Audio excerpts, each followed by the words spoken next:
Hello guys, welcome to the channel.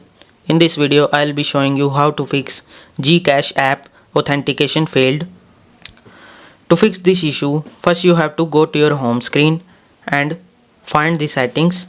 Click on setting. In the settings, scroll down and click on apps. Now click on manage app and in the search bar type GCash. In this app info section, you will see a clear data option. Click on the clear data and now click on clear cache and click OK. And now try to go on your GCash app and try to authenticate. If it's not working, now go back in the app info and now again you have to click on clear data option.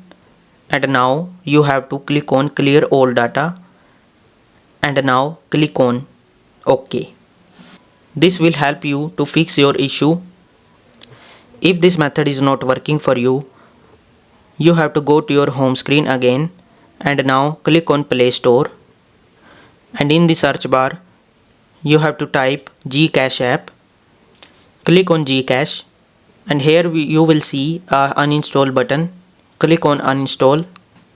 Now click on install. After reinstalling your GCash app, click on open. Hopefully this method will help you to fix your issue. Thanks for watching.